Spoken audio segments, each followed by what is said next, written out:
Voilà, nous sommes en ligne et pour l'instant, personne n'est connecté. Donc c'est normal, puisqu'en fait, je pense qu'ils vont pouvoir commencer à se connecter à 21h, dans une minute. C'est Kitri d'Aviron qui envoie le... Ah, ça y est, voilà, on a des personnes qui commencent à rentrer dans la salle virtuelle. Très bien, donc bienvenue à tous. Oui, nous sommes un petit peu en avance avec le père. Je sais que ce n'est On pas... est prêt. Ouais, je sais que ce n'est pas totalement habituel, mais en tout cas, voilà, nous sommes un peu en avance. Voilà, pour ceux qui connaissent un petit peu le principe des webinaires, vous savez que, eh bien, au départ, nous proposons de nous dire d'où est-ce que vous nous écoutez, comme ça nous fait un petit peu voyager. Donc, voilà, vous tous qui nous entendez déjà, si vous voulez nous dire où est-ce que vous êtes ce soir pour ce jeudi d'Artege, où est-ce que vous êtes basé, en France ou à l'étranger. Voilà, comme ça, je pourrais dire un petit peu qui est présent et d'où. Vous pouvez l'écrire sur la messagerie, donc votre lieu d'écoute ce soir. Voilà, donc nous avons le sud-ouest de la Floride. Oh, magnifique. Oui, oui, c'est votre ami, mon père. Ah ouais, bonsoir. Le sud-ouest de la Floride qui est là ce soir, magnifique. Anthony dans le 92, Catherine. Alors, Lambesque Superchoix, Marie-Jo. Baudouin de Saint-Maur-des-Fossés. Luc de Rochechinard, je ne sais pas où c'est. Boulogne-Billancourt, Vendée, magnifique. La Drôme, Perpignan, Lyon, Paris 18, Vineuil du côté de Blois, nous avons aussi. Oui, la Drôme. Ah oui, d'accord. Rochechinard, c'est dans la Drôme, nous précisons. Rieux-la-Pape à côté de Lyon, du coup, enfin pas très loin. Plan de Coq dans le 13, donc oui, petit coq de Marseille, en fait, c'est ça. Plan de Cuc. Plan de Cuc. Ah, pardon, bah, c'est écrit coq, alors il y a une petite faute. Plan de Cuc, donc Annie. Pierre de la Répara Auriple. Oui, voilà, bonsoir. Dans la Drôme. Vannes, Nicole de Lyon. Nicole de Lyon. Oui, je connais Nicole de Lyon. Voilà. Heureux de vous rejoindre depuis Clermont-Ferrand où nous avons la chance d'avoir une association des Amis de Marthe Robin en Auvergne. Bien connu. Voilà, bonsoir de Chanos, Curson, Pascal et Clotilde. Voilà, le Pas-de-Calais, Marseille avec Marie-Claude de Marseille, Brigitte et Pierre de Romans-sur-Isère, Elisabeth de Drôme, Yvette de Drôme, Françoise de Drôme encore, Myriam des Bouches-du-Rhône, Olivier de Clichy dans les Hauts-de-Seine, André de Lyon, Fabien d'Épinouse dans le 26 aussi. Et bonsoir Pierre, je ne vois pas, c'est Françoise, mais je crois qu'il manque un petit bout de mot, donc je peux pas dire. Voilà. Donc je crois que le Sud est quand même surreprésenté ce soir. Nous avons tout de même la Floride, ce qui est à noter. Aubagne, oui en fait Marseille et puis la Drôme, hein, on voit quelques Lyonnais aussi, Perpignan, la Vendée c'est vrai, et puis aussi la Bretagne on a vu. Voilà, alors là nous avons à peu près la moitié des inscrits qui sont connectés, donc on va peut-être attendre encore un petit peu. Ceux qui nous rejoignent, voilà, sachez que pour commencer en fait le webinaire, on fait toujours un petit tour des destinations, enfin de d'où est-ce que vous nous écoutez ce soir, pour qu'on puisse attendre en fait, eh bien ceux qui se connectent peut-être 2-3 minutes après 21h, comme ça qu'ils puissent ne pas rater le début. Donc voilà, si vous nous écoutez maintenant, dites-nous d'où est-ce que vous nous écoutez, si vous voulez bien. Je ne dis pas, évidemment, je ne dis pas les noms de famille, sauf si c'est explicitement dit que je peux les citer. Voilà, Bertrand de Paris, j'ai aussi, qui vient d'arriver. Bonsoir de la Sarthe. Très bien. Voilà. De toute façon, le webinaire est enregistré, donc on pourra bientôt commencer. Très bien. Dernier petit réglage de lumière. On va éviter que ça tombe. Voilà. Alors, Alon dans le 49. Diane. Super, bienvenue à tous. Hein. Merci de nous dire et de nous faire voyager un petit peu. C'est vrai qu'avec les conditions sanitaires, beaucoup d'entre nous ne peuvent plus voyager. Sauf ceux qui ont un alibi, comme les enfants, par exemple. Puisqu'on a le droit de changer de département avec les enfants. Alors, Patrick de Saint-Pierre-d'Entremont, bonjour. Nous dit-on aussi. Anne de Saint-Malo, oui, très beau. Quelle chance d'être en Bretagne. Caen également. Aurélien de la Drôme. Très bien. Est-ce que nous allons pouvoir commencer? En tout cas, oui, c'est normal si vous ne voyez pas les contributions des autres internautes, puisque cette messagerie instantanée que nous appelons aussi chat est confidentielle. Elle est réglée en mode confidentiel. Donc, il n'y a que moi et éventuellement le père qui pourront lire ce que vous écrivez. Alors, nous avons aussi un bonsoir d'Urugne, si je ne me trompe pas, et des allobroges aussi. Ah. Voilà. Eh bien, nous allons commencer. Donc voilà, bienvenue officiellement à tous à ce jeudi d'Artege. Donc pour qui c'est la première fois, eh bien sachez que chaque jeudi à 21h, depuis octobre, un auteur Artege vient à votre rencontre pour partager autour d'un thème et répond à vos questions en direct. Pour ma part, je m'appelle Lucie et je suis là pour faire le lien entre vous tous qui nous écoutez et l'auteur que nous recevons. Je suis également auteure en Heroic Fantasy pour la nouvelle maison du groupe Artege qui s'appelle Plein Vent, sous le nom de Lucie Rose. Avis aux amateurs de Tolkien. Alors, pendant ces jeudis d'Artege, nous avons déjà reçu de nombreux auteurs, dont le père Joël Guibert sur le combat spirituel, Mélina et Pascal Oudot sur le thème travail et vie de famille, une perspective chrétienne, Monseigneur Ray sur l'islam, Gabriel Cluzel sur l'enracinement, Blanche Streb sur la bioéthique. Et notre prochain webinaire sera la semaine prochaine, jeudi 29 avril, avec Michel Chiron, qui a écrit le livre qui s'appelle « J'étais possédé, comment j'ai été libéré de l'emprise du diable ». Tous les webinaires passés et futurs sont à retrouver dans la rubrique webinaire du site web des éditions Artege. Donc s'il y en a qui vous intéressent, vous pouvez tout à fait les revoir. Le format est toujours le même, 1h30 de webinaire, avec au début 30 minutes d'exposé, puis 1 heure de questions-réponses avec l'auteur. Et vous avez donc dès à présent la possibilité d'écrire vos questions à l'auteur sur la messagerie instantanée. Ce soir, nous sommes donc avec le père Pierre Vignon. Père Pierre Vignon, bonsoir, merci d'être avec nous. Voilà. Vous êtes prêtre du diocèse de Valence et vous avez bien connu Marthe Robin et le père Georges Finet, fondateur des foyers de charité. Outre le droit canonique, vous êtes spécialisé en théologie spirituelle et mystique. Vous êtes spécialisé durant vos études à Fribourg, Rome et Paris. Et vous venez de publier un livre que j'ai ici qui s'appelle Marthe Robin en vérité. Voilà. Alors, traitée de fraudeuse, accusée de mensonges et incriminée de plagiat et de dissimulation, l'attaque contre Marthe est violente et le procès uniquement à charge. Comme vous nous le dites, même si la vénérable Marthe n'a pas besoin d'être défendue là où elle est, dans la lumière, vous avez quand même pris la plume pour examiner ces allégations. Et au-delà des attaques théoriques, ce que vous nous dites, c'est que la vénérable Marthe se révèle vulnérable, une femme fragile et pudique comme une violette des coteaux de la Galore. Son immense rayonnement lui vient de ce qu'elle a trouvé l'amour, celui de son Dieu et des autres, au profond de sa vie de souffrance. Merci pour ce livre, Père. Je vais maintenant vous laisser la parole. Et pendant que nous vous écouterons, je prends toutes les questions que vous tous, donc, qui nous écoutez, pourrez poser sur la messagerie instantanée. Voilà. Merci, Père, Lucie. Avant de commencer, je vais lire un message que j'ai reçu donc hier du président des évêques de France, le père de Voile, donc Monseigneur Éric de Moulin-Beaufort, le père, donc c'est à moi-même, le père de Voilemont, donc le secrétaire général, m'a bien transmis votre invitation. Elle m'honore et me touche. Le sujet est important. Je ne pourrai me joindre au webinaire de ce jeudi. Alors, je lis simplement des extraits. Votre livre a déjà conduit certains journaux de la presse catholique à tempérer leur jugement un peu abrupt. Recevez, Père, je vous en prie, l'assurance de mon dévouement dans le Seigneur. Voilà. Il y a aussi, j'ai reçu un message du chargé de communication de la Congrégation pour les causes des saints, à qui j'ai communiqué l'existence du webinaire.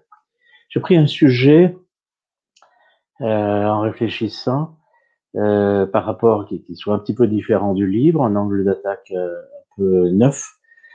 Et en y réfléchissant, je ne sais pas si j'ai bien fait, l'image qui m'est venue, c'est un jeu de mots, le divan divin, puisque Marthe est attaquée sur son divan. Et donc, c'est une fois que j'ai eu fini mon texte qu'un ami plus savant que moi m'a fait remarquer que le mot divan divin avait été pris déjà, en particulier par Madame Masha Shmakov, qui est une psychanalyste, psychothérapeute et peintre, donc à Lyon, et qui a écrit Le divin et le divan, préface du jésuite Xavier Dijon, aux éditions Salvator en 2009. C'est un très bon livre qui explique les incidences de la psychologie sur la vie spirituelle.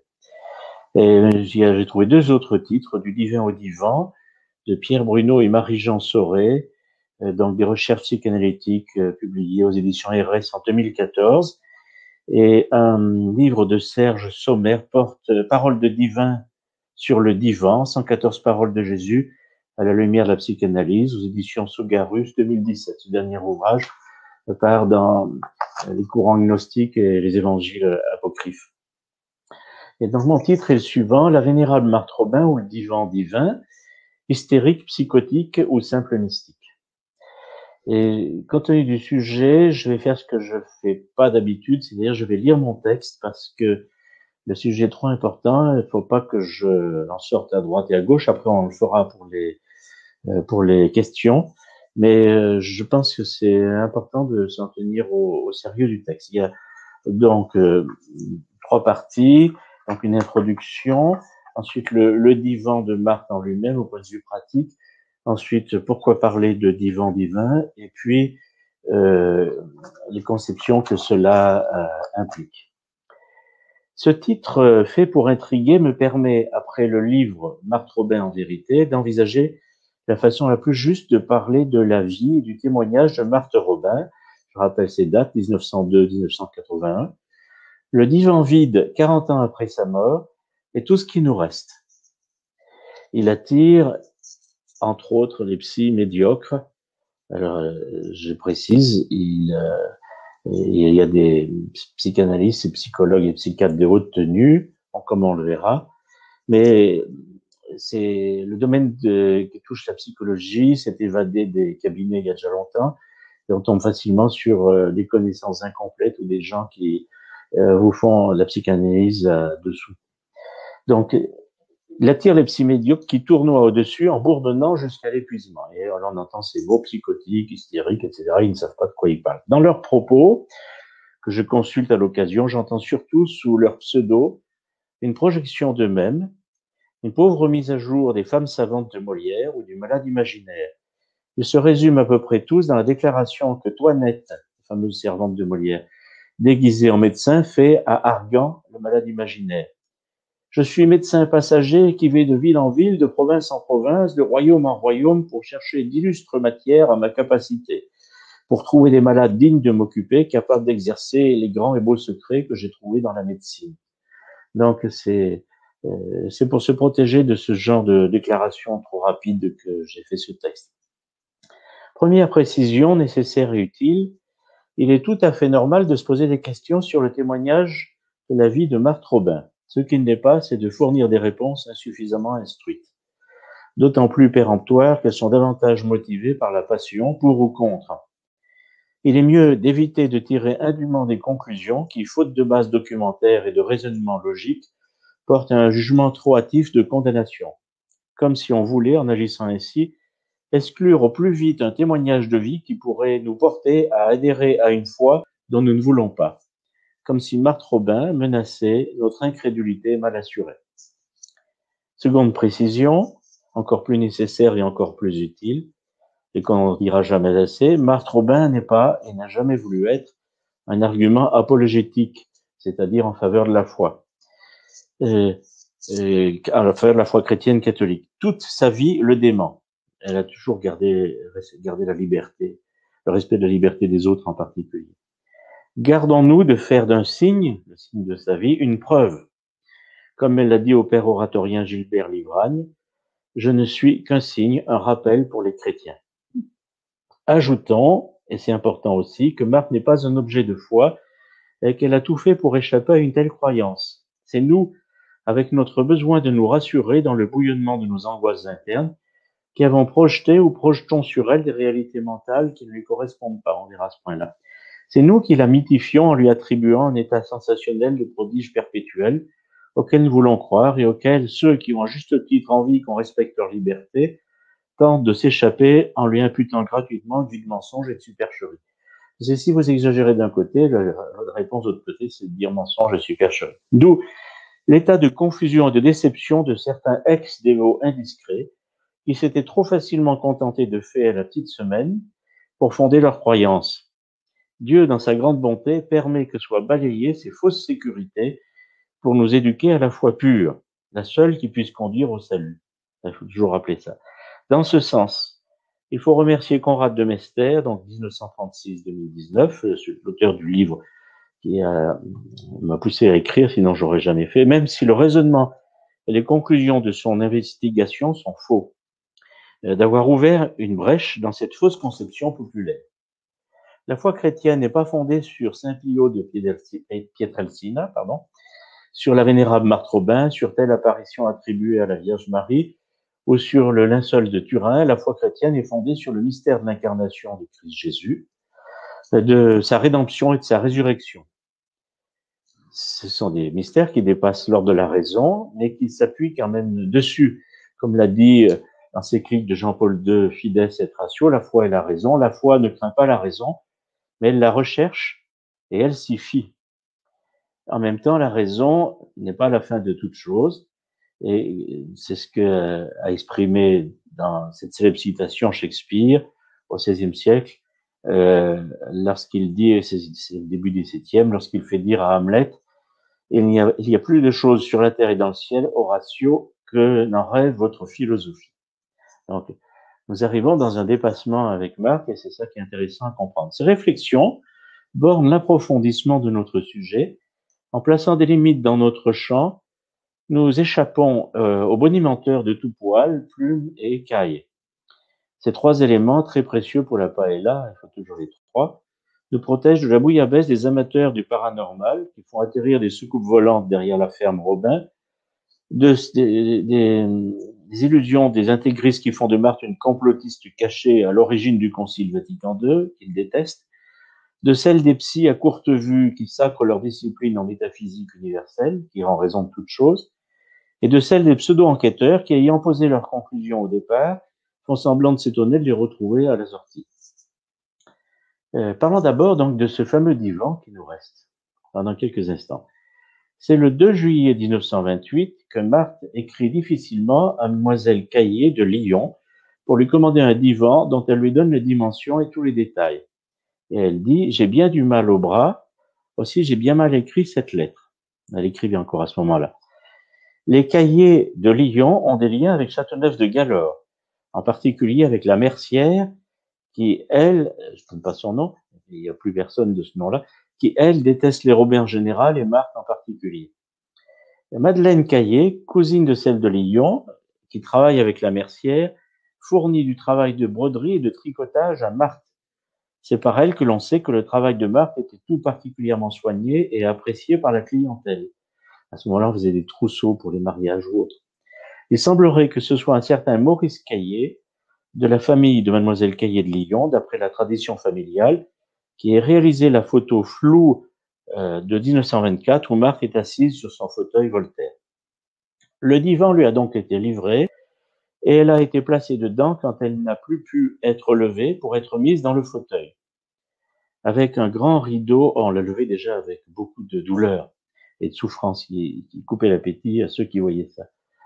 Avec un grand rideau pour la protéger de la lumière du jour qui la fatiguait, qui était situé à côté du lit de sa mère, dans la chambre de celle-ci, à côté de la cuisine, sur le devant de la maison, du côté de la façade à la glycine. Alors c'est important de comprendre ces deux lieux. Le premier, d'abord, sur le devant de la maison, et puis après, en 1942, le déménagement derrière quand il y a des constructions qui ont été faites comme celles qu'on connaît aujourd'hui. Donc c'est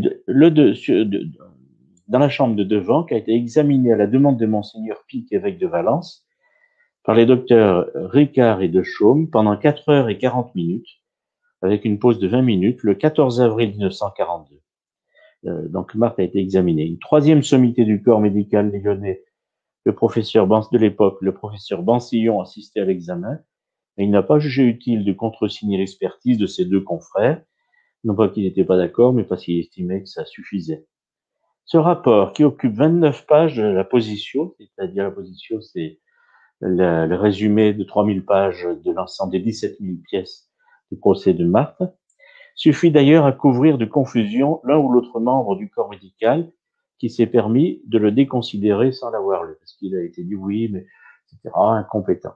C'est ce qu'il y avait de mieux à l'époque et ça a été fait extrêmement sérieusement. C'est une remarque finale de ce rapport qui demandait un complément d'examen. Et voici ce passage qui a fait beaucoup gloser. Nous éliminerons la supercherie et la simulation. Nous en avons la certitude morale, notamment en ce qui concerne les stigmates et l'alimentation. Mais pour en apporter la preuve absolue, il est nécessaire de prévoir la mise en observation et la surveillance totale et constante de cette malade pendant quelques semaines. Il nous sera possible à ce moment de compléter certains points de l'examen, poids, étude des excrétas. Donc, il sort toujours quelque chose d'un corps. Hein. Examen du liquide sanglant des stigmates, examen de la région sacrée, qui était très douloureuse et qui était difficile à examiner, etc. Ceux et celles que la vie et le témoignage de Marthe gênent utilisent ce passage pour crier à l'incompétence des professeurs et à la malignité de Marthe. Ils vont un peu trop vite en besogne et oublient que Marthe est une personne humaine à respecter et non un cas d'étude sur lequel ils pourraient exercer leur fantasme de vivisection. Marthe leur a échappé et on peut dire que c'est tant mieux. Que ne lui aurait-il pas fait subir? Parce que la passion s'est toujours mêlée de son vivant et même encore après sa mort. Et donc, les gens réagissent, oublient que c'est une personne à respecter. Après, on peut discuter, mais c'est d'abord une personne. C'est pour ça que j'ai fait le livre. J'ai dit, attendez, Marthe, comme je dis un passage, n'est pas une grenouille échappée d'un bénitier à laquelle on peut arracher des pattes. Mais la plupart se comportent comme ça avec elle. Sans compter que Marthe en a donné la raison en 1949 au docteur Assailly, psychiatre renommé de l'époque. Ce sont mes stigmates qui vous intéressent? Le vrai problème n'est pas là. Vous le déplacerez sans le résoudre, lui dit-elle. Marthe ne cherche pas à se montrer. Comme on l'accuse légèrement et sans savoir, elle cherche à vivre sa mission. Et ça, c'est la clé pour démentir l'hystérie, le faux diagnostic d'hystérie. Elle n'entend pas se servir des signes de ce que son union à Dieu lui procure pour contraindre qui que ce soit à une obligation d'adhérer à la foi chrétienne catholique, comme on l'a déjà vu. Mais si ces considérations sont utiles à donner, elles ne sont pas la vraie raison de sa mise sous scellé, donc le projet, pour un examen ultérieur incontestable. Pour ma part, j'y vois un signe de la providence. C'était prévu, ça devait se faire, et puis ça s'est pas fait. Ça s'est pas fait par malignité, par refus, c'est parce que c'est trouvé comme ça. L'homme propose et Dieu dispose. Le divan de Marthe fut à cette époque infesté de punaises. Il fallut alors, en pleine guerre, la mettre dans un lit provisoire où elle souffrit beaucoup, car il n'était pas aussi ferme que le divan. Après 1930, et jusqu'à la fin de sa vie, tout changement de drap a été une épreuve particulièrement douloureuse pour elle, car il fallait la lever pendant qu'on procédait à l'opération. Le transfert dans un autre lit, la lever, c'est-à-dire la porter sur les bras. Le transfert dans un autre lit a donc été particulièrement douloureux, ainsi que l'installation dans la nouvelle chambre sur l'arrière de la maison. Et c'est le 20 juillet 1942 que ce changement a été fait. Le premier changement de lit pour pouvoir permettre le nettoyage du divan, la purification. Le divan a été envoyé à Valence. Il a fallu trouver du velours bleu, celui qu'on voit toujours aujourd'hui, et pour le réparer à neuf. Du soufre a été brûlé dans toute la maison pour l'assainir. Marthe sera installée dans la nouvelle chambre, celle où elle a vécu le reste de sa vie et que l'on connaît actuellement, le 14 septembre 1942. On connaît tous ces détails par le compte-rendu détaillé que le père Finet en a fait par lettre à Monseigneur Pic le 3 octobre 1942. Cette lettre précise que le transfert de Marthe sur un lit provisoire s'est fait au lendemain de la visite de Monseigneur Pic, ce qui la date du 23 juillet. Pour le premier transfert. Pour se rendre compte de la situation, il ne faut pas oublier que pendant cette période, le père Finet n'était pas encore détaché définitivement à Châteauneuf, qu'il passait plusieurs jours par semaine à Lyon. Le cardinal Gerlier n'était pas très chaud pour que ça se passe comme ça, ce qu'il s'est finalement fait, mais à cette époque, on ne pouvait pas le savoir. Tant lui que Marthe ont fait preuve d'un grand esprit de foi, car les constructions du grand foyer où seraient prêchées les retraites annoncées par Marthe étaient en construction. Tout cela se passait durant la Seconde Guerre mondiale, dont personne ne connaissait l'issue. Un passage du texte de la fondation des foyers où Jésus parle l'évoque. Donc, qu'on l'édifie, donc la grande œuvre de son amour, donc sans arrêt, malgré les difficultés de l'heure et les angoisses croissantes, ma volonté l'exige. N'est-ce pas aux époques les plus mouvementées et les plus troublées, parmi les batailles, les incendies et les ruines, que s'est épanouie l'immense et admirable floraison de mes œuvres divines et de mon amour. Ça, je pourrais développer longuement ce point-là. Je lis la suite. Nouvelle partie. Pourquoi parler de divan divin? Nous entrons maintenant dans l'interprétation des faits établis concernant Marthe Robin. Sous quel angle, doit-on les considérer? Est-il possible de le faire sous un autre angle seulement? Je réponds de suite à cette question. Toutes les approches pluridisciplinaires s'imposent. Médecine, psychologie, psychiatrie, philologie, graphologie, etc. Mais il est important de rappeler que tous ceux qui donnent leur avis, en particulier sur Internet, n'ayant pas accès à l'état actuel du dossier, s'exposent à révéler leurs projections personnelles. C'est sans doute pour cela que leurs avis sont vite péremptoires et rapidement offensants pour la personne de Marthe.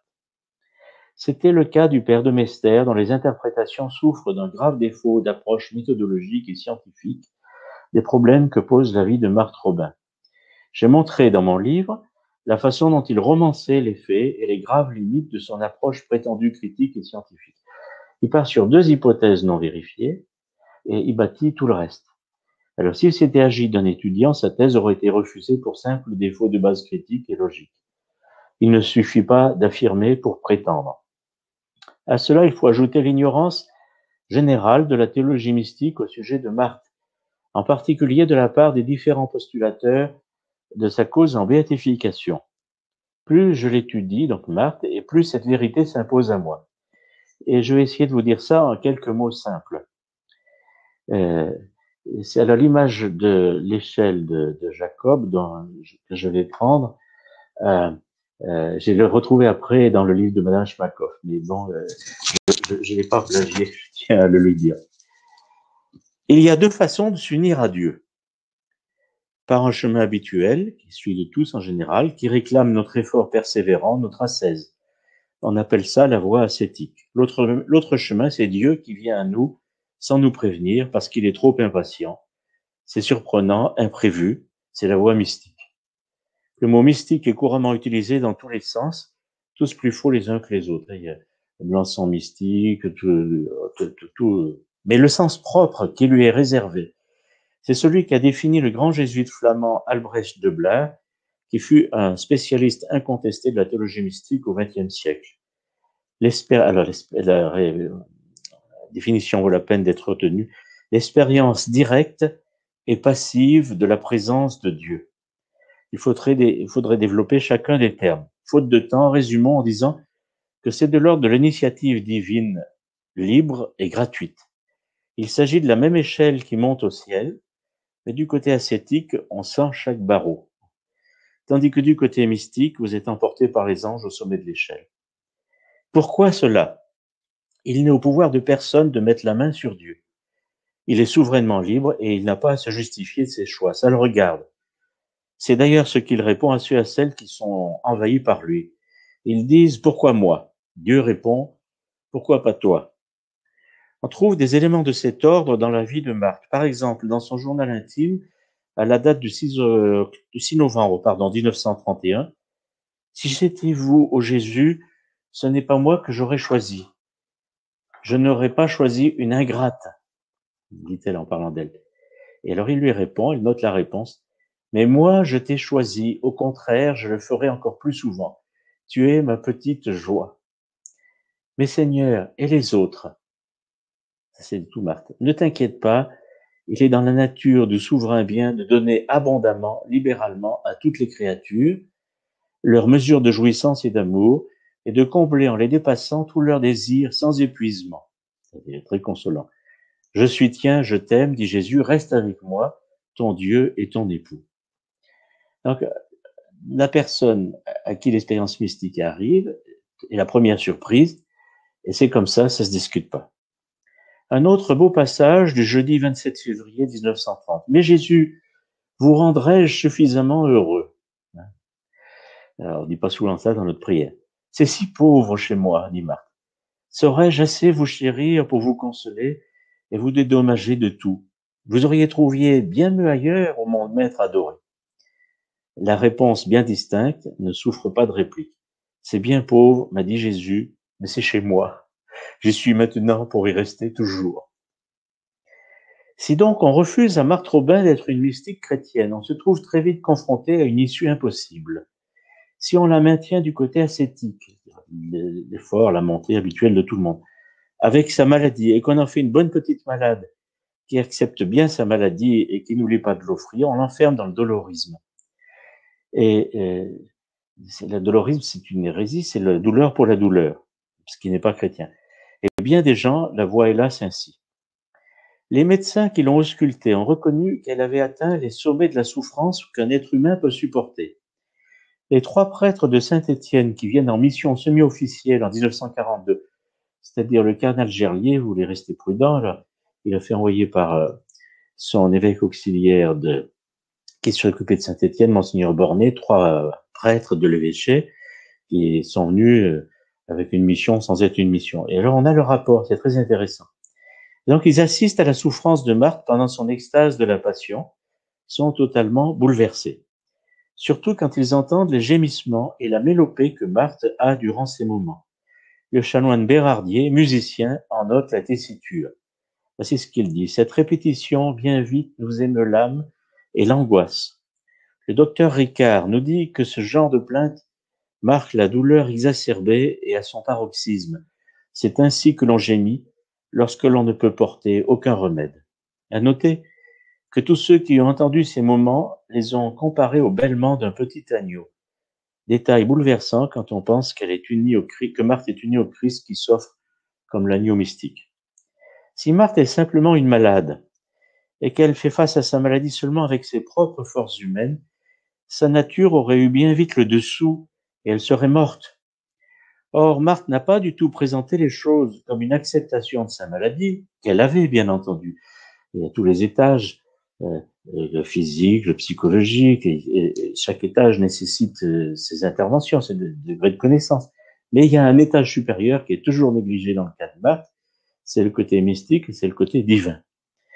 Et donc, si on en reste simplement à l'étage de sa maladie, dont les signes cliniques ont été notés, quoi qu'on en dise, elle y a donné, il faut dépasser, car il y a donné le sens d'une mission reçue du Seigneur pour le salut des pécheurs, en particulier celui des prêtres. Alors, est-ce une sublimation au plan psychologique? Moi, je prétends que non, parce que la sublimation, c'est un mécanisme psychologique, et à ce moment-là, il aurait été repéré. On voit ce que je viens de dire à la date du 6 novembre 1931, où elle note ces paroles que lui dit le Seigneur. Je veux qu'après moi et comme moi, tu apaises par la souffrance et l'expiation la juste colère de Dieu, outragé sans réserve par l'ingratitude des hommes. C'est le mystère du mal et du péché. On a la peine à entendre, mais c'est ça. J'ai besoin que tu m'aides à arracher les âmes des griffes de Satan, en achevant en toi ma passion rédemptrice. Attends-toi, à de grands tourments, à de très dures souffrances, puisque tu es toujours parmi les épines et que je t'ai mise sur ma croix. L'ennemi fait de plus en plus de grands efforts pour t'avoir, mais sois bien confiante, je suis toujours avec toi. Ne crions pas trop vite au Dieu pervers. Ceux et celles qui le font refusent surtout de considérer le mystère de la rédemption tel qu'il est développé dans l'Évangile. Malheureusement, je ne peux pas développer. Le pape Jean-Paul II, j'en dis ici juste quelques mots, l'a synthétisé par exemple dans sa lettre apostolique de 1984 sur le sens chrétien de la souffrance humaine. Je cite ce qu'il en dit. Après les paroles de Gethsémani, viennent les paroles prononcées sur le Golgotha. Elles témoignent de la profondeur unique dans l'histoire du monde, du mal que représente l'épreuve de la souffrance. Lorsque le Christ dit « Mon Dieu, pourquoi m'as-tu abandonné ?» Ces paroles d'abandon naissent au plan de l'union indissoluble du Fils à son Père. Et elles naissent parce que le Père a fait retomber sur lui nos fautes à tous. Dans la ligne de ce que dira saint Paul, celui qui n'avait pas connu le péché, Dieu l'a pour nous identifié au péché. En même temps que ce poids horrible mesurant tout le mal contenu dans le péché, qui consiste à tourner le dos à Dieu, le Christ, par la profondeur divine de l'union filiale à son Père, perçoit d'une façon humainement inexprimable la souffrance qu'est la séparation, le rejet du Père, la rupture avec Dieu, mais c'est justement par cette souffrance qu'il opère la rédemption et qu'il peut dire en expirant tout est accompli. Je résume en 2 mots. Si Marthe est unie au Christ, qui souffre la sueur de sang de la séparation d'avec son Père, dans un état, cette sueur de sang, c'est un phénomène connu qui s'appelle l'hématidrose, qui est provoqué, c'est le sang qui sort à cause de l'angoisse extrême par les pores de la peau, et cette sueur de sang qui a été constatée sur Marthe, contrairement à ce que certains disent, et médicalement parlant, c'était vraiment un exudat, et une exudation. Et donc, si elle vit, elle s'unit au Christ dans cette séparation, elle vit l'acte de rédemption. L'acte de rédemption, c'est à la fois la croix et la résurrection en même temps. Il n'y a pas que la résurrection et pas la croix, ou que la croix et pas la résurrection. Ça, c'est toutes les dérives et les hérésies. Il y a l'acceptation de la souffrance par amour et la résurrection. C'est le par amour qui sauve. Si c'était la souffrance qui sauvait, l'enfer serait un lieu de rédemption. La souffrance ne sauve pas du tout. C'est la souffrance volontaire du Christ à laquelle s'unit une personne comme Marthe et tant d'autres, et nous, dans le sacrement des malades que nous recevons, lorsque nous unissons nos souffrances aussi à celles du Christ, qui complète, comme dit saint Paul, ce qui manque à la passion du Christ. Et c'est important de comprendre ça, parce que sinon, du coup, si on crie trop vite, on évacue le noyau de rédemption du salut de l'Évangile. Alors voilà ce que vit Marthe Robin. Ce n'est pas elle qui s'est hissée à une telle hauteur, c'est-à-dire je suis très malade, je vais bientôt fêter ma maladie, ce qui est déjà très beau. C'est le Christ qui lui a demandé. Et elle lui a généreusement répondu oui en demandant la grâce de s'oublier elle-même.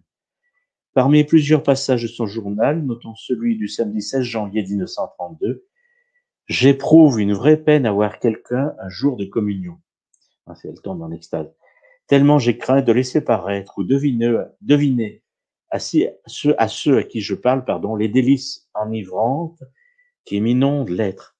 Moi qui voudrais tant que le grand secret de ma vie reste de tous inconnu. » Pourquoi le grand secret doit rester inconnu?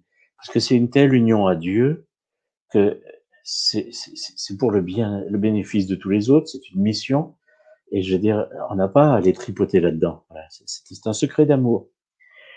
Je pourrais développer sans peine les divers degrés de la très haute union mystique à laquelle a été appelée Marthe Robin.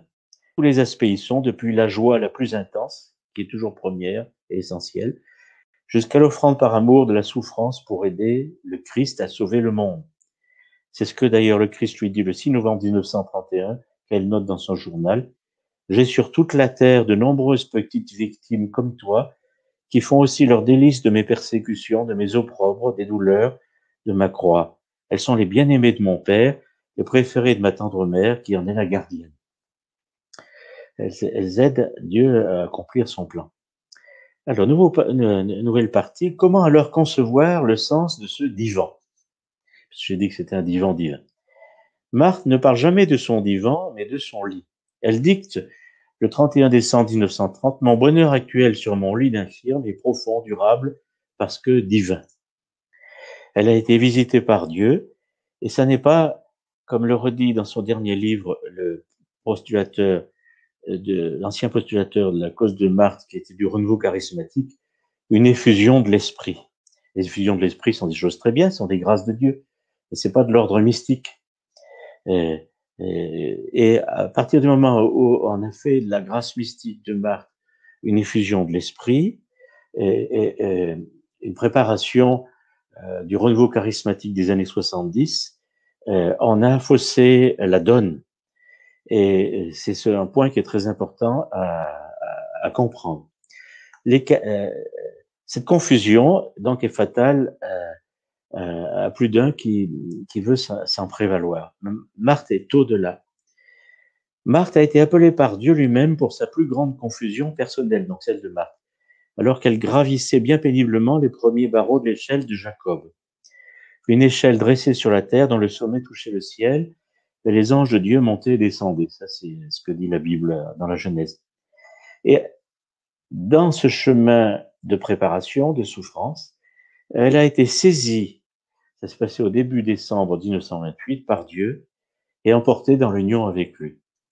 Souffrant la mort sur la terre, et en même temps vivant déjà la joie du ciel, elle a atteint l'état qu'ont chanté les plus grands saints mystiques de l'Église, la blessure en même temps délicieuse et douloureuse décrite par saint Jean de la Croix. La mention du divan fait inévitablement poser la question du psychanalyste qui doit se trouver à côté. Si Marthe est sur un divan, qu'est-ce qui la psychanalyse? Alors, c'est très intéressant. Qui mettez-vous? Parce que pour Marthe, la palette du choix est complète. Le démon, son père spirituel, la Vierge Marie, les trois personnes de la Sainte Trinité. Suivant celui qu'on choisira, on fera passer Marthe par toutes les positions possibles et imaginables.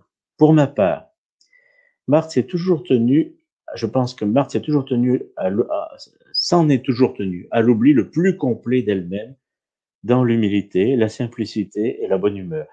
Trois qualités très, très poussées chez elle. Si on veut la comprendre, il faut lire et méditer son journal intime qui montre qu'elle est, dès 1929, au sommet de la voie mystique. C'est à peu près 500 pages qu'elle a dictées, bien qu'elle n'ait pas été destinée à être publiée, sont aujourd'hui pour nous le résultat, si l'on peut dire, de son analyse. Et je rappelle que puisque ce texte est accusé, c'est là-dessus qu'on se base pour dire qu'elle est une fraudeuse, que les fameuses citations sans guillemets dont on lui fait reproche représentent moins de 5% de l'ensemble. Faites-en seulement autant quand vous écrivez. Je suis tranquille, un faux psy sera vite découragé par la lecture du journal psychanalytique, entre guillemets, de Marthe Robin, dicté sur son divan, et abandonnera la partie. Si je parle de faux psy, c'est parce qu'il en est de vrai, c'est surtout à eux que je pensais. Je voudrais conclure avec l'un des plus grands parmi eux, qui fut médecin et psychanalyste, tout en étant prêtre religieux jésuite. Un ami très proche de Françoise Dolto, je veux parler du père jésuite Denis Vasse. À ma connaissance, il n'a pas parlé de Marthe Robin et il ne l'a pas connue. Mais il a fait la psychanalyse post-mortem de deux grandes saintes catholiques, Thérèse d'Avila et Thérèse de Lisieux. Sans renier sa médecine ni sa psychologie, mais bien tous les échelons à chaque place importante, il a respecté la mystique, car c'était un priant et il savait de quoi il en retournait. Je me permets donc d'appliquer à Marthe Robin, sans présumer du jugement futur de l'Église sur une éventuelle reconnaissance de sa sainteté, ce qu'il a écrit au sujet de l'approche de Thérèse d'Avila. Je cite. « Sur le chemin où elle nous entraîne, nous voilà avertis par Thérèse elle-même. Sans l'expérience de la foi dans l'Église de Jésus-Christ, son témoignage, elle le dit souvent, nous restera étranger, fermé. Et nous risquons, si nous mesurons ce qu'elle nous dit au seul empan du savoir, de reléguer ses écrits dans le champ de la folie humaine. Au nom de notre sagesse psychiatriquement humaine, nous la classerons dans les productions hystériques ou psychotiques, sans même nous donner la peine d'interroger ce que nous appelons savamment l'hystérie ou la psychose. » Cette citation, je la trouve très importante. Tout est utile, y compris la psychologie, bien évidemment. Et on ne saurait s'arrêter à elle ainsi qu'au reste. La vénérable Marthe Robin fait partie des êtres humains pour lesquels il faut aller au-delà pour les comprendre, jusqu'en Dieu, en qui elle s'est perdue et totalement transférée. Son divan est vide maintenant, mais comme il y a été visité par le seul véritable analyste de l'âme, c'est lui qui laisse le divan vide et qui délivre la parole de la fin. Ce mot, je le prends au 18 août 1930. Quand mon père spirituel dépose sur ma bouche, c'est Marthe qui parle, le divin pain des anges, c'est-à-dire le style de la communion, je ne sais plus ce qui se produit en moi. Il me semble que Jésus me reçoit amoureusement dans ses bras, que je m'anéantis et me fonds sur son cœur de feu, dans un ravissement et un bonheur suprême. Je ne puis expliquer ni rendre ce qui se passe alors. Mon corps n'est plus. L'âme est tout absorbée dans la puissance de son Dieu. Elle est sa chose, il lui parle, elle répond, le remercie de ses tendresses et de ses bontés, qu'elle ne mérite pas, et qu'elle ne mérite pas tant d'amour. Mais elle lui dit en même temps de rester toujours en elle et de la garder toujours tout à lui dans cet embrassement plein de divine ivresse. Et si on demande à Marthe ce qu'elle en pense, elle répond, le vendredi 6 novembre 1931, ma joie est trop immense, mon bonheur est trop intime pour s'exprimer en dehors. Fin des paroles, silence. Bon, avec moi le silence dure jamais très longtemps. J'ai essayé de vous amener au degré, sans négliger les étages inférieurs, au degré où se trouve Marthe. Pas qu'on raconte n'importe quoi à son sujet. C'est pour ça d'ailleurs que j'ai fait ce livre, qui n'aurait jamais été écrit si Marthe n'avait pas été attaquée de cette façon, parce que il fallait rendre la vérité de sa personne. Alors maintenant, je vais vous faire comprendre tout de suite par une image qui m'est venue il y a quelque temps. Et je commence par vous expliquer ce fait qui va vous paraître n'avoir rien à regarder avec ce dont nous parlons ce soir. Vous savez que cette année 2021, c'est le bicentenaire de la mort de Napoléon, qu'il a été solennellement enterré sous le dôme des Invalides, dans une crypte ouverte, on peut le voir depuis une estrade, depuis une balustrade, et un magnifique tombeau de porphyre. Et donc c'est grandiose. Si vous n'êtes jamais allé aux Invalides, allez voir ça, ça vaut vraiment la peine. Donc, pour le bicentenaire, la France et l'armée ont prévu plusieurs grandes choses, dont une exposition d'art contemporain, qui a été demandée à un grand artiste français, Pascal Convert, un artiste plasticien, qui a eu l'idée de prendre le cheval de Napoléon, je trouve que c'est une idée assez originale, qui s'appelait Marengo, son beau cheval blanc, son beau fier destrier, et donc il en a fait faire les ossements en plastique, bien sûr, du cheval, qu'il expose en dessus de la tombe de Napoléon, et donc on voit juste sous le dôme des Invalides, on va d'abord voir le cheval, et en dessous Napoléon. Et alors, on lui a demandé des explications. Et il a dit, le cheval de Napoléon, c'est pour réhumaniser Napoléon. Alors, ce mot réhumaniser a été employé par des responsables du foyer de charité au sujet de Marthe, et ça m'a un peu chiffonné. Parce que bien évidemment que Marthe est humaine. Mais qu'est-ce qu'on entend par réhumaniser? Alors, j'ai transposé tout de suite, puisque je suis dans le sujet, j'ai dit, on va mettre sur la tombe de Marthe Robin son divan désossé, et puis exposer, voilà. Non. Ça, c'est mon côté facétieux. Mais la fin de l'histoire à laquelle je voulais parvenir est la suivante. Ce n'est pas Marengo, le cheval de Napoléon, qui explique Napoléon. Et c'est pas le divan qui explique Marthe. Mais en même temps, chaque niveau est important. Donc je m'arrête là. J'espère que j'ai pas trop dépassé mon temps de parole. Et je suis prêt maintenant à répondre à vos questions. Merci Père. Alors, première question sur le démon. Il est souvent fait allusion à des attaques physiques et personnelles du démon envers Marthe. L'évoquait-elle? Qu'en pensez-vous? Voilà. Alors, est-ce qu'on pourrait regarder très rapidement les photos que j'ai préparées pour Oui. les faire défiler? Voilà. Eh bien, je fais un commentaire très très bref. Oui, on va faire ça. Alors, voilà. Partager. Donc, on va juste recommencer au début. Parfait. Voilà, donc juste la couverture du livre pour lui rendre hommage de Madame Schmakoff, le divin et le divan. Voilà. Ensuite, voilà. Alors ça me permet de répondre tout de suite à la question.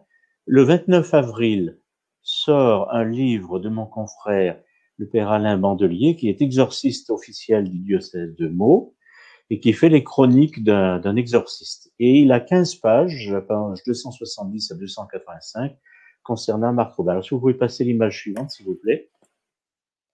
Voilà. Et donc, dans ce passage, dans cette page, je prends que celle-là, il y a un passage en caractère gras qui sont les propos qu'il a fait noter et entendus lors d'un exorcisme et qui sont prêtés à un démon au sujet de Marthe. C'est extrêmement beau à entendre. Je dis juste la fin. Ce qui m'énerve, c'est qu'il n'y a pas de haine en elle. Alors il dit, il n'y a pas de haine. Elle ne connaît pas la haine. Elle ne sait pas comment il faut faire pour haïr. Et ça m'insupporte. Avec tout le mal que je lui ai fait, et elle en est incapable. Elle est incapable de me haïr. Elle en est incapable. Son cœur est trop pur. Mais elle ne s'occupe pas de moi. C'est un point important. Et puis à voix basse, elle protège seulement ses enfants de moi. Et donc, je reviendrai après le passage des images, mais ça m'est paru la plus belle explication au sujet des attaques diaboliques dans la vie de Marthe. Vous pouvez passer peut-être l'image suivante, s'il vous plaît. Ah, voici le fameux divan qu'elle avait fait faire. Voilà, non, aujourd'hui, bon, l'image est connue. Voici, alors, oui, les trois sœurs. Pourquoi j'ai voulu les trois sœurs? Parce que il y avait 4 filles, plus une qui est morte enfant, et plus un garçon, donc Henri. Et alors, on voit bien, ça ressemble ces trois femmes, hein, et j'aime bien ces photos, c'est très, très sympathique. Ça donne une idée un petit peu différente de Marthe, la quatrième, qui il n'y a pas de raison qu'elle n'aurait pas ressemblé à ses sœurs, contrairement à ce dont on le dit faussement pour en laisser lire un peu plus. Voilà. Passons. Ça, c'est la fameuse photo de Maurice Caillé en 1924. Alors, en mission, on a glosé en disant, voilà, sur cette photo, elle est moche, etc. Voilà, alors, celle qu'on a prise pour le livre, bien évidemment, c'est la photo que Marthe avait fait en 1930, comme j'explique dans le livre, parce qu'elle croyait qu'elle allait mourir. Elle a voulu laisser une photo à peu près correcte d'elle pour sa famille et ses amis. Et on a naturellement cherché querelle à ce sujet-là aussi. Vous pouvez passer la suivante. Là, voilà cette fameuse photo. Et donc, regardez bien la chemise, on l'accuse sur sa chemise, on l'accuse surtout, on l'a accusé sur le voile, qui est un voile bordé de dentelle valencienne. Parce que depuis que je me suis approché de Marthe, j'ai commencé à mieux m'y connaître en dentelle. Elle était brodeuse. Vous pouvez, voilà. Alors, la chemise dans laquelle Marthe Robin est morte. Marthe avait 8 chemises en métis. C'est un mélange très solide et très fin de lin et de coton. Ça se fermait dans le dos. Alors, passez l'image suivante, s'il vous plaît. Et ça, vous voyez la manche droite, donc la manche gauche exactement, donc sur la droite, et le corps de la chemise là en diagonale.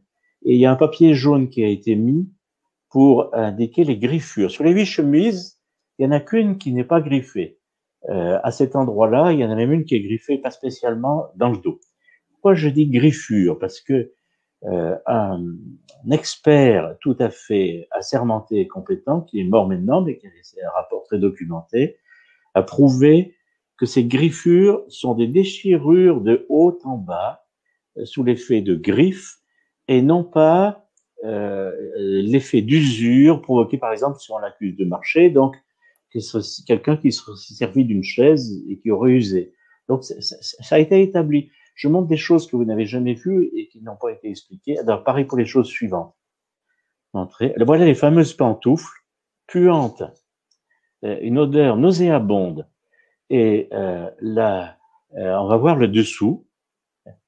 Et le devant, comme vous pouvez le constater, n'est pas du tout usé comme on le voit sur celle d'avant. Conrad de Mester développe sur que ces pantoufles sont usées, comme si Marthe les avait usées et traitées. Là, on voit bien que c'est une mise en scène macabre. Premièrement, ces pantoufles n'ont jamais été vues. La seule fois qu'elles ont été vues, c'est le jour de sa mort. On dirait qu'elle était allée faire nettoyer l'étable des chèvres avant. Donc, c'est évidemment une mise en scène macabre. Vous pouvez passer la suivante. Voilà la tombe de Marthe. Bon, alors on lui échappera à la tentative de l'artiste plasticien. Et puis, voilà pour vous le signaler, le livre de Denis Vasse sur son expertise à 500 ans de distance sur Sainte Thérèse d'Avila. Et là, médecin, psychanalyste et spirituel, ça c'est vraiment du solide. C'est la véritable approche. Et c'est extrêmement intéressant à lire. Voilà, je crois qu'il y a plus de... Non, oui, c'est bon. Il y a plus de photos. Alors, je vais répondre à la question. Marthe ne parlait pas du démon. Elle l'évoquait simplement, quand elle ne pouvait pas faire autrement, il. C'est pour ça que j'ai intitulé le chapitre du livre par ce mot, entre guillemets, il. Chaque saint d'ordre mystique et qui a eu à livrer ce genre de combat avec sa façon. On sait que le curé d'Ars l'appelait le grappin, d'autres, chacun, on trouve chez les saints chacun sa petite façon de raconter, d'ailleurs avec humour. Parce que, alors, très rapidement sur les phénomènes diaboliques.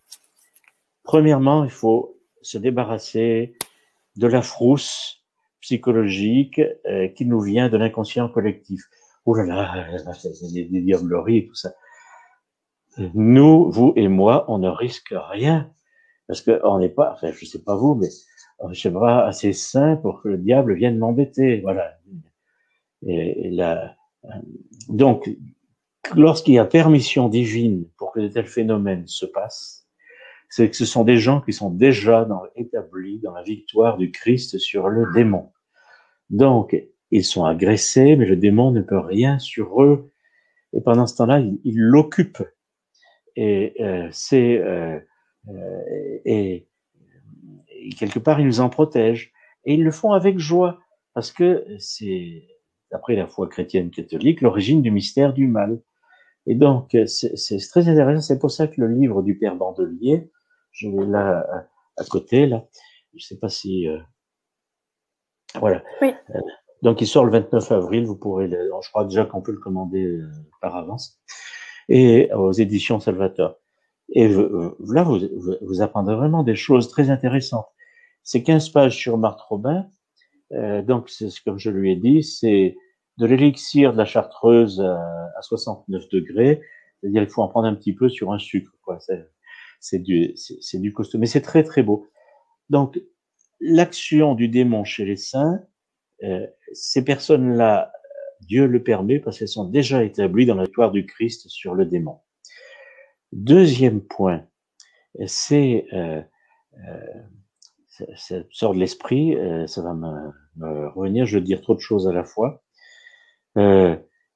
C'est de l'ordre de l'anecdotique, c'est-à-dire que j'ai cité dans le livre cette réponse magnifique qui a été donnée par une des secrétaires de Marthe, qui donc l'a vue en extase et être, ça y est, je repose ce que je veux dire, être étranglé. T'es angoissée, cette bonne Simone Ladré. Alors elle entend Marthe dire, et elle a noté la phrase tellement elle était impressionnée, tais-toi, tu sais très bien que c'est lorsque tu crois avoir tout gagné que tu as tout perdu. Ça, c'est l'orgueil du démon qui veut éternellement avoir raison contre Dieu. Donc elle lui réplique, hein, et puis bien comme il faut. Et c'est dans cette victoire du Christ ressuscité qu'il faut s'établir pour évoquer ces choses-là. Alors après, le démon n'a pas de bras, les anges n'ont pas de bras. Alors, comment ça se fait? Alors, il y a disons, pour faire simple, parce que je ne veux pas rentrer dans le développement de la théologie des anges, qui est extrêmement intéressant. Les anges, un ange, c'est un pur esprit. Donc, par permission divine, un ange bon où un ange mauvais, comme dans le cas, peut rentrer dans l'esprit d'un être humain, le prendre en charge et à ce moment-là lui faire des choses que sa force, sa faiblesse naturelle, son corps ne pourrait pas faire. Dans le cas des possessions diaboliques, tous les exorcistes vous diront qu'il faut des gens très équilibrés psychologiquement pour pas être suggestibles, pour pas rentrer dans les... Parce que si on commence comme ça, on donne libre cours à l'esprit du mensonge, qui est le démon. Donc il faut avoir un bon sens extrêmement développé, un esprit critique et un esprit calme et paisible au-dedans de soi, être bien établi dans une bonne doctrine. Sinon, vous partez dans le délire et malheureusement, il y en a qui le font et qui se livrent à toutes sortes de dérives. C'est plutôt grave. Donc les évêques doivent faire un bon choix pour leurs exorcistes. Et si votre exorciste, vous allez voir, vous êtes frêne, soyez plutôt content, c'est un bon exorciste, parce que vous dire là, tout de suite, c'est le diable, c'est mieux qu'il agisse comme ça. Donc, on rentre dans l'ordre des phénomènes angéliques, bons ou mauvais, et là, on est totalement dépassé. Donc, on constate un certain nombre d'effets, et dans le cas de Marthe, comme j'expliquais, il y a une permission divine, en quelque sorte, d'user les nerfs du démon sur elle, de rentrer encore davantage dans son désespoir. Et alors, je vais dire une chose qui aurait bien plu à Marthe, je pense, qui n'est pas très distinguée au point de vue langage, mais elle lui fait la nique. Comme dit l'Écriture, elle te nargue la fille de Sion. Et c'est exactement ça comme ça qu'il faut entrevoir la perspective des combats spirituels tout à fait donc bouleversants de Marthe. C'est aussi pour ça qu'elle était protégée et laissée à son action, parce que son père spirituel savait que ces choses-là se passaient. On l'a accusé de beaucoup parler de Marthe, d'avoir été son impresario, d'avoir fait du cinéma avec elle.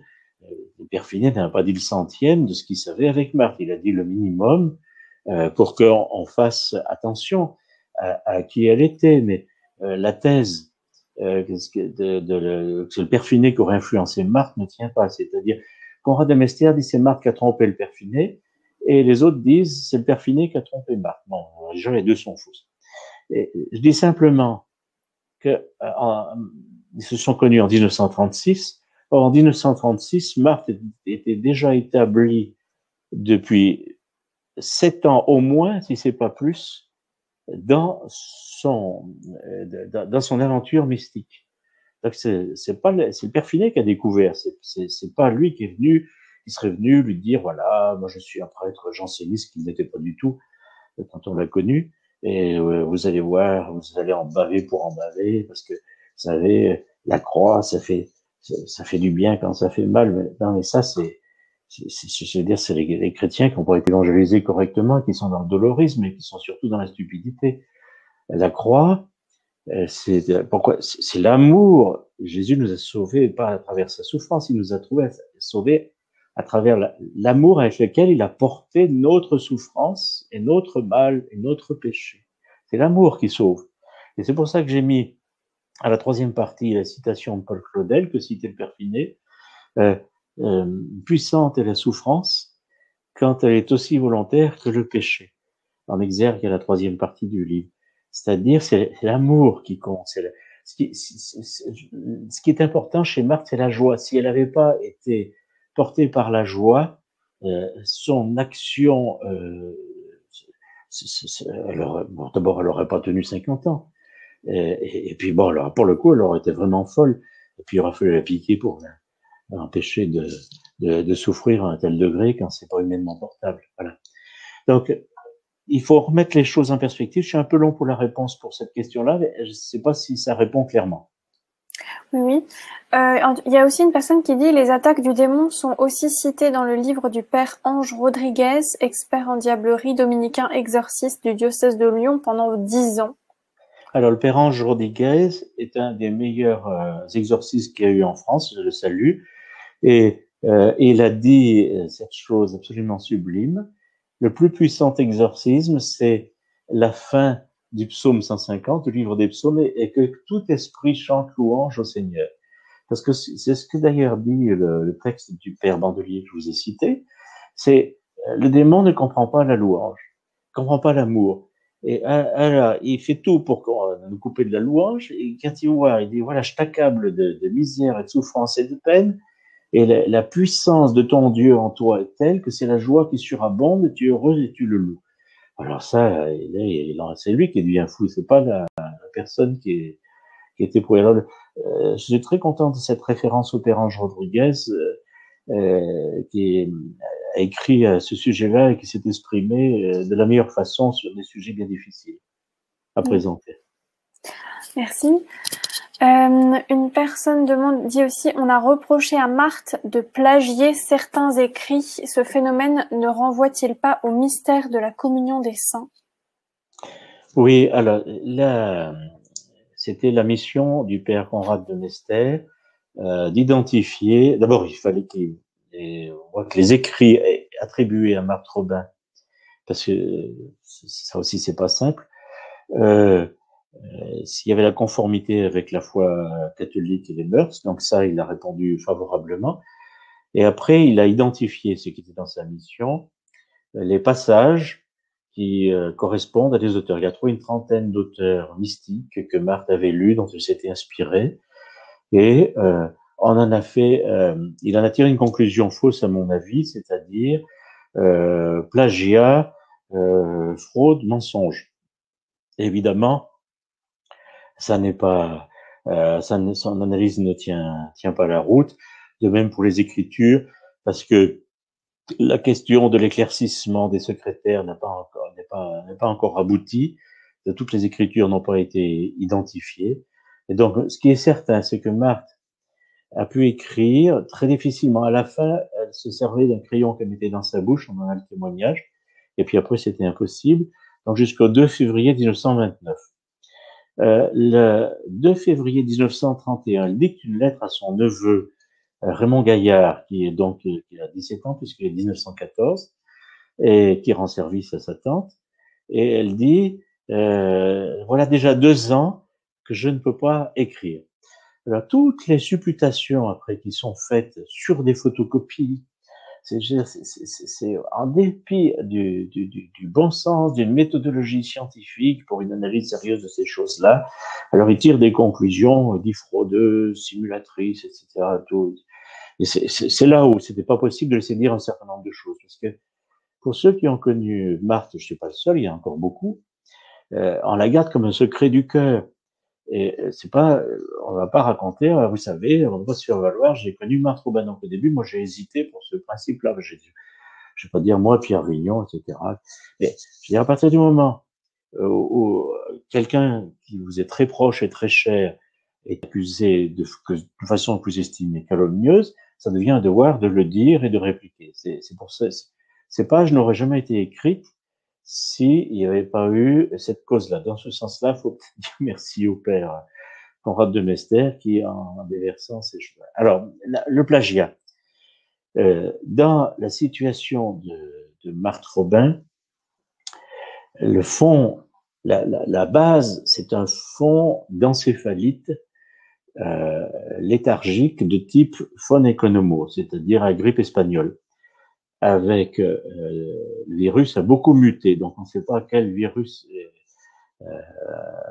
Marthe a eu, qui a provoqué donc ces phénomènes à partir de l'âge de ses 16 ans, et qui l'a conduite progressivement, qui s'est installé progressivement dans sa vie, en la paralysant toujours plus, c'est-à-dire, on dit, ah oui, mais c'est une maladie à involution, donc elle aurait le récupéré.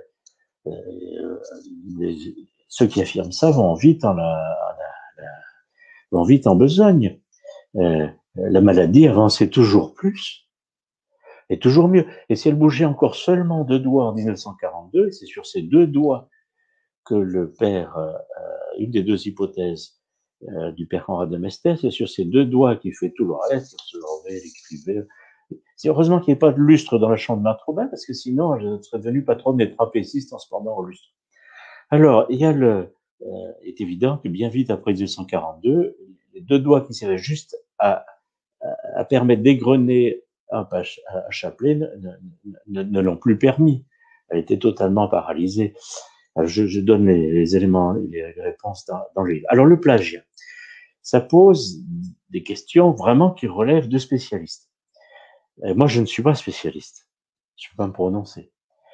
Ce que j'ai retenu de tout ce que je cherchais, c'est qu'il y a des phénomènes d'hypermnésie, de cryptomnésie et d'ecmnésie. Mnésie, c'est le mot mémoire. Et donc, hypermnésie, Marthe avait une mémoire extraordinaire. Je pense déjà qu'elle l'avait développée parce que se sentant devenir aveugle et se sentant baissée, c'est comme toutes les personnes qui vont se retrouver sans rien, elle a pris des provisions. Ça, c'est la base déjà du bon sens. Et il ne faut pas exclure aussi le phénomène de type mémoire charismatique qu'elle aurait pu avoir, parce qu'il y a des gens qui ont cette grâce-là, qui non seulement une bonne mémoire, mais que vous voyez 10 ans après, vous avez vu une fois entre deux portes et que vous disent, et vous lui avez parlé d'autres poissons rouges, il vous demande des nouvelles de votre poisson rouge. Alors, ah bon, comment ça se fait? Bon, ça, c'est des phénomènes. Mais chez Marthe, c'est ces trois approches-là qu'il faudrait approfondir. Alors, l'ecmnésie, c'est-à-dire c'est quelque chose qu'on fait sien et qui ressort comme vôtre. Alors, ce serait il y a ces phénomènes-là dans la maladie d'Alzheimer, si j'ai bien compris, parce que le disque dur est touché et puis il y a des morceaux d'un bout du disque dur qui sortent et qui sont tout à fait étonnants. Et puis la cryptomnésie, c'est la mémoire cachée, c'est-à-dire il y a une espèce de mémoire inconsciente qui fait que la personne a vécu tellement intensément cette chose-là que ça ressort comme si c'était sien. Bon. Alors, il n'y a pas de plagiat chez Marthe Robin parce qu'elle n'a jamais voulu publier. Elle a dicté sur ordre de ses pères spirituels. Elle n'a jamais fait une œuvre. Bon, par contre, et ça je l'ai vérifié par moi-même, et le père Fini disait ceci de Marthe, qu'elle ne disait jamais un mot pour un autre. Moi, il se trouve que mon oncle prêtre, Fernand Vignon, qui était son grand ami, qui avait un an de différence avec elle, était comme elle. Il disait jamais un mot pour un autre. Toujours le mot juste. Donc, on m'adressait le poil, comme on disait à l'époque, jeune, et je suis pas capable comme eux de dire toujours le mot juste. Mais je le cherche, moi, ça devient.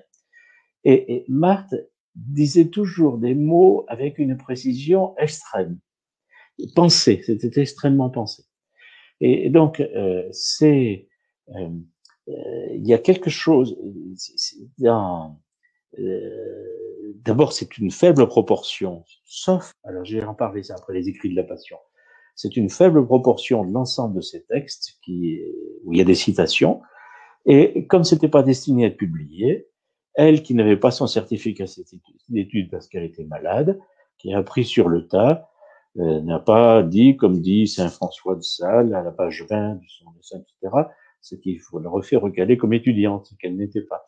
Donc, d'une part, il y a le faible pourcentage sur l'ensemble de ses écrits, et il y a la prise en compte très intense et les mots qui reviennent. Il y a aussi un autre aspect chez Marthe qui vient de ce que c'est une brodeuse.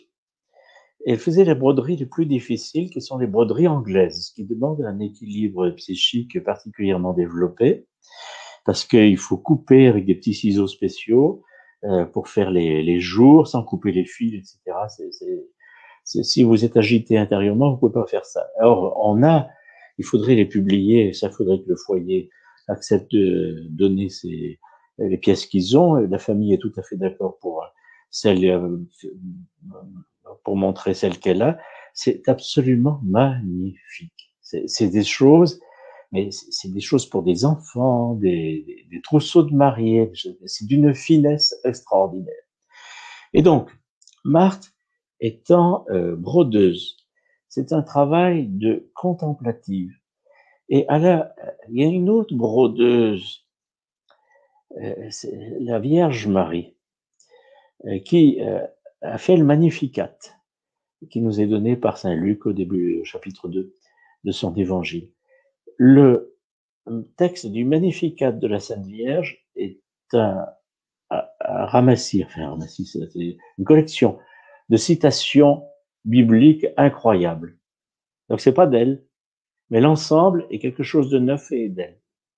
Et il y a quelque chose de ça chez Marthe, c'est-à-dire une méditation profonde, très intense, qui remet les choses. Ça, c'est le premier aspect. Le deuxième aspect, c'est que Marthe, c'est une coquine. Elle veut, ça c'est essentiel dans sa vie pour la comprendre, elle ne veut pas qu'on découvre que c'est une mystique. Aujourd'hui, on peut en parler, elle est morte depuis 40 ans. Elle ne veut pas qu'on vienne l'embêter. C'est pas une magicienne, elle veut pas qu'on la prenne pour Madame Soleil. Si on lui en parle, elle la fait pleurer. Si elle reçoit des lettres qui lui demandent un truc sur l'avenir ou sur des machins qui vont se passer, l'année froissée, parce que c'est pas ça qu'elle vit, c'est pas de cet ordre-là. Et donc, elle fait tout pour se cacher, non pas pour se dissimuler, mais pour pas éclabousser les autres avec la puissance des grâces qu'elle reçoit.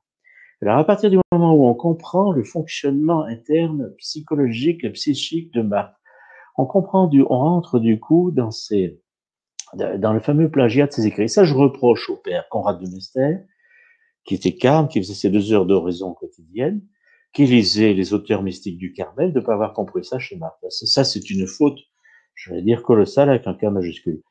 Et il y a la question du récit de la Passion qui sont inspirés beaucoup des textes d'Anne-Catherine Emmerich. Alors, compte tenu de tout ce que je viens de vous dire, il n'est pas impossible que Marthe se soit abritée derrière beaucoup de textes d'autres, elle qui avait une mémoire assez particulière, comme je viens de vous l'expliquer. Mais il est possible que le fameux père Marie Bernard, le capucin, l'un des 2 capucins, qui s'est approché d'elle et qui s'en est repoussé après de façon assez forte, et j'ai expliqué ça pourquoi et comment dans le livre, qui s'est fait évacuer en quelque sorte parce que il avait un problème, le garçon.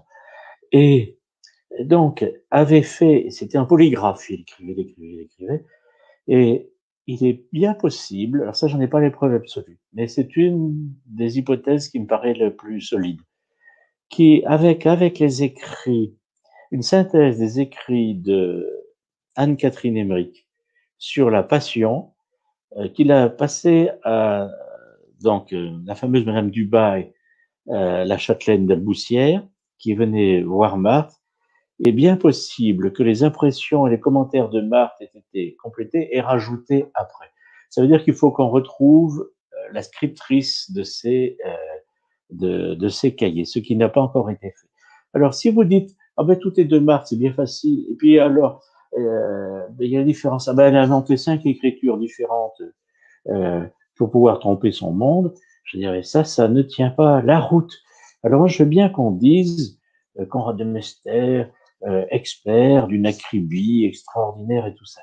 Mais moi, excusez-moi, parce que je vais faire de la peine aux cendres de ce cher homme, pour moi, j'ai lu ce travail, 400 et quelques pages, j'avais déjà lu le rapport avant, qu'il avait envoyé au Saint-Siège, c'est le professeur Chadocco qui dit « Heureux Chadoka, j'ai trouvé, je suis le seul à avoir trouvé. Et alors, voilà pourquoi ça pompe. » Mais je dirais, après il va chercher tout, il écoute rien ni personne, et un mordicus.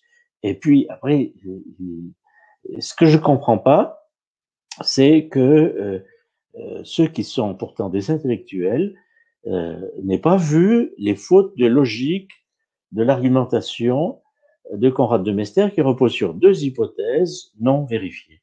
Et à partir du moment où ces 2 hypothèses ne sont pas vérifiées, à savoir ces 2 doigts qui bougeaient encore en 1942 et ces 5 écritures qu'on lui prête, à partir de là, tout le reste est un château de cartes qui s'effondre si vous retirez la base. C'est ce que j'ai essayé de faire.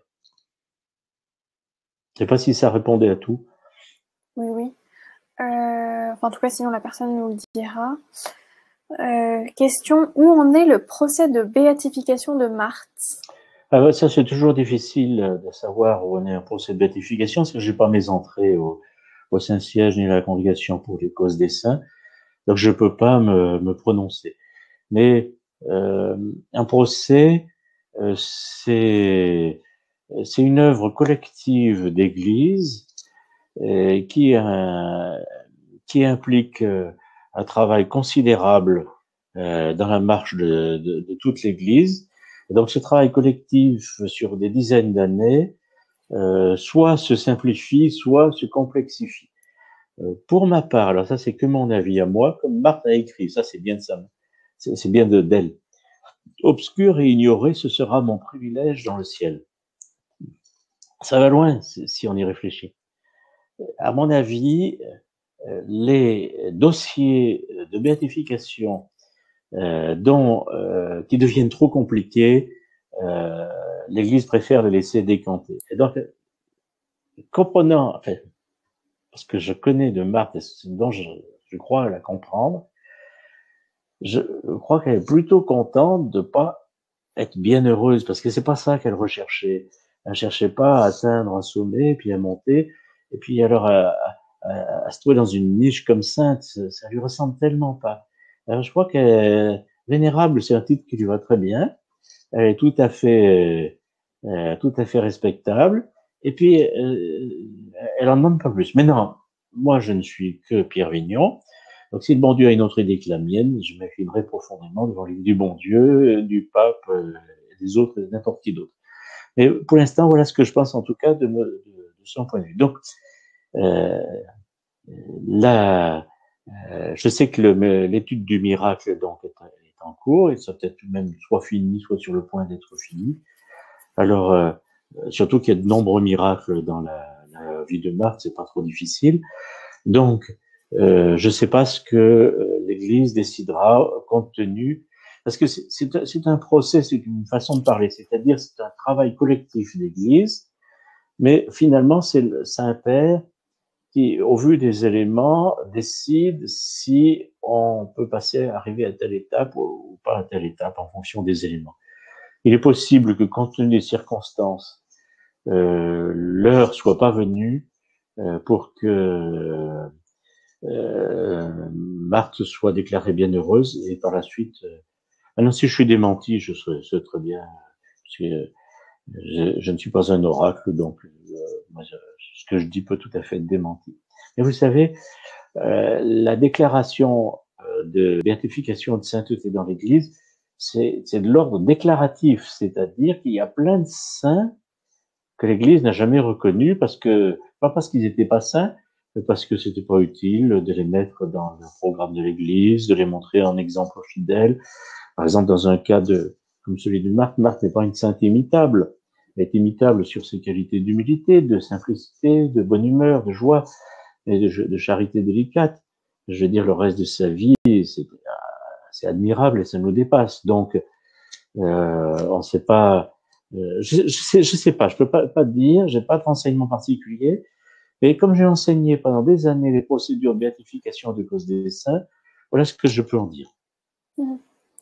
Merci. Alors, nous approchons de la fin, mais peut-être une question. Que venait-on chercher auprès de Marthe? Quel rôle a-t-elle joué auprès de ses multiples visiteurs?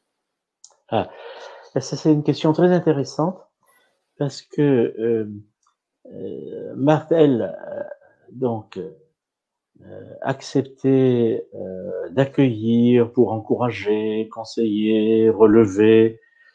Et l'ambiguïté est venue des différentes catégories de ces visiteurs. Et il y en a un certain nombre, alors il y a ceux qui la prenaient pour une magicienne, il y a ceux qui la prenaient pour un scanner. Alors là, on est dans l'erreur la plus totale parce que on dit oui, mais Marthe aurait dû savoir que... Elle a rencontré mademoiselle Marthe Robin dans sa chambre, handicapée, infirme, à l'époque on n'employait pas le mot handicapé comme aujourd'hui, et elle nous parlait aimablement, dans une prière, elle disait des paroles de bon sens. Je pense, je vais vous raconter cette histoire. J'ai un ami qui, mort maintenant depuis longtemps, était un vieux monsieur. Alors un jour, je passe le voir, il était en train de piocher son jardin avec une énergie colossale. Alors je lui ai dit, oh, mais vous faites votre jardin, c'est magnifique. Et alors, c'était un homme qui avait des idées un peu fixes. Alors il s'arrête, il se met sur sa bêche et il me dit, vous savez, c'est Marthe Robin qui m'a dit de le faire. Je dis, ah bon, racontez-moi ça. Alors quand j'ai pris ma retraite, me dit-il, en fait c'était un homme qui avait une psychologie un petit peu euh, rigide au point de vue religieux, qui avait peur qu'on lui enlève sa messe, qui aurait volontiers accusé les évêques, voire les papes, d'avoir fait des choses, des coups tordus, etc. Il supposait des complots un peu partout. Et donc, et il avait naturellement des explications pour tout ça. Donc, il était allé voir avec sa femme, Marthe Robin, parce que naturellement, il avait des idées pour l'avenir de l'Église, et puis sur la façon dont c'est. Et Marthe l'a reçu, et la question, vous allez vous installer dans votre propriété, est-ce que vous avez un jardin? Donc, Marthe, fine psychologue, elle n'est pas rentrée dans le discours psychorigide de ce brave homme, parce que c'était un brave homme. Elle lui a dit, ah, vous avez un jardin, ça vaudrait pas mal, etc. Et lui, il est reparti avec une mission. Marthe Robin m'a dit de faire un jardin. Mais Marthe, elle a été fine comme femme. Elle a compris à qui il avait affaire, et puis après, elle a orienté son énergie dans un domaine où il n'a pas nuit aux autres. Et lui, il a été content parce que son jardin était vraiment quelque chose de magnifique, d'autant plus qu'il avait reçu la parole d'un ange et qui lui avait dit de le faire. Mais c'est pour vous dire les méprises auxquelles on peut se trouver confronté. Donc Marc n'était pas un scanner et qui vous examinait en disant ça va, vous pouvez sortir, vous avez reçu le bon point, on vous remettra la conformité en passant dans la cuisine. Elle s'en est expliquée de ses dons qu'on appelle la cardiognosie, c'est-à-dire la lecture dans le cœur. Elle dit, le Seigneur, d'abord, lui qui voit dans nos âmes, est le premier à nous respecter, à nous protéger. Et il permet pas qu'on lise dans le jeu des autres et qu'on en fasse n'importe quoi. On a le voile de chair qui nous protège. Il y a des parfaits escrocs qui sont des gens extrêmement bien élevés. Vous dites, mon Dieu, cette personne-là doit être une sainte. Bon, ben, vous roule, d'autant mieux. Voilà. Donc, on ne voit pas dans les autres. Et si on croit le faire, il faut peut-être pas le faire trop facilement et il faut rester très, très prudent.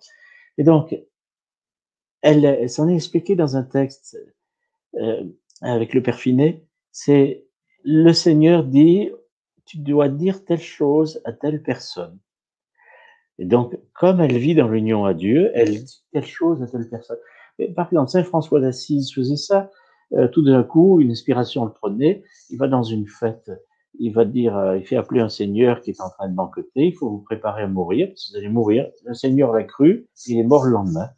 Voilà, c'était Saint François d'Assise qui était passé par là.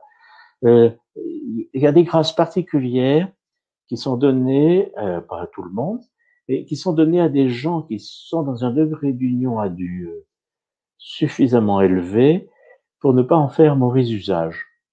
Alors, donc, il faut tout rétablir dans la juste perspective.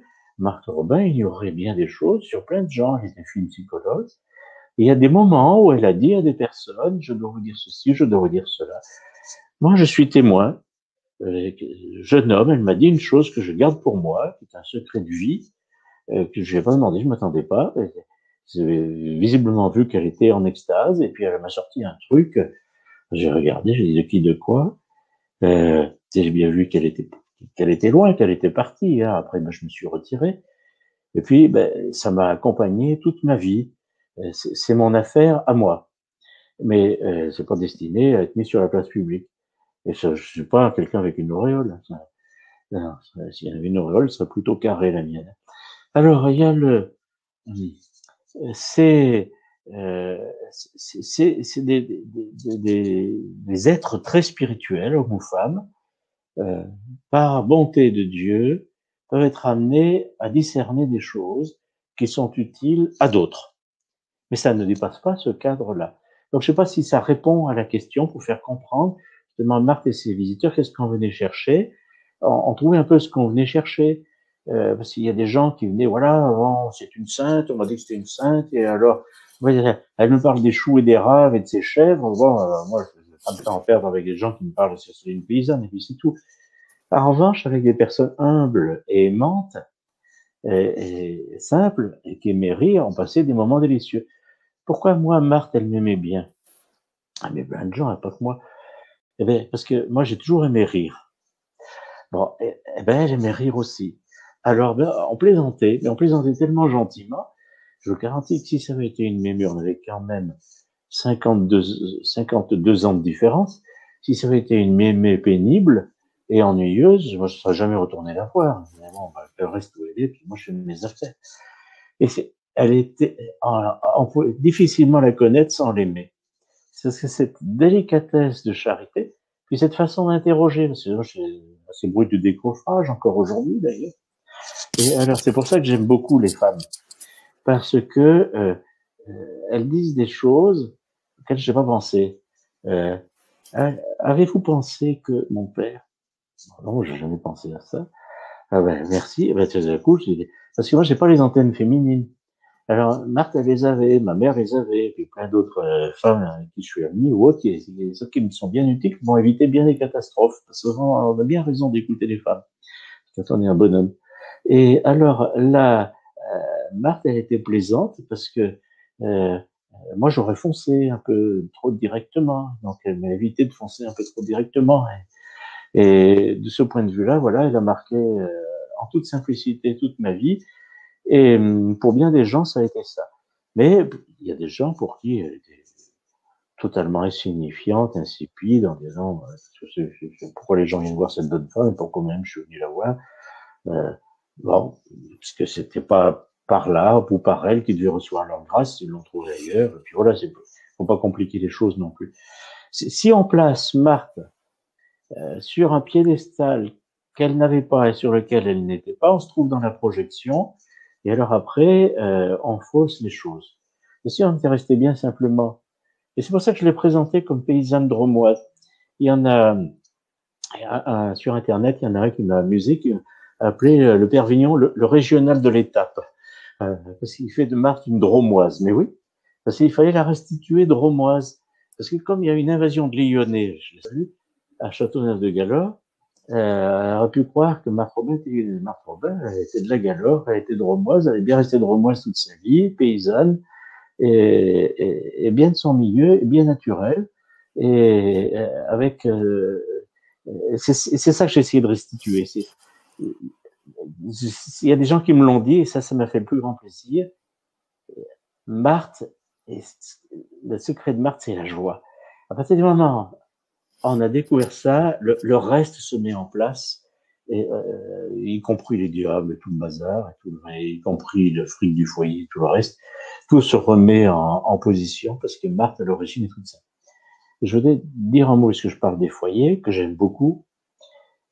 Revenez à la porte de la chambre de Marthe, revenez dans la chambre de Marthe, non pas pour faire des projections, mais pour recevoir d'elle son inspiration, pour la traduire, bien sûr, dans les temps qui sont les nôtres et dans les catégories de l'Église.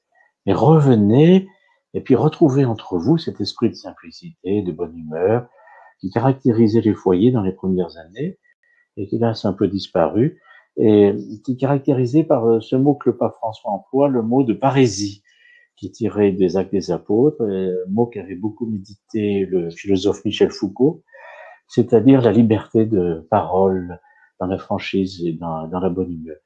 J'ai l'impression que ce qui manque dans les foyers, c'est qu'ils parlent franchement entre eux, ils se tapent dessus, mais bon, ça c'est pas grave, après la charité arrangera les choses, et à se mettre dans la bonne humeur et dans la franchise, et ça ira beaucoup mieux. Un gros coup de parésie, et après on trouvera la solution du Saint-Esprit, et ils sortiront des difficultés qui sont les leurs.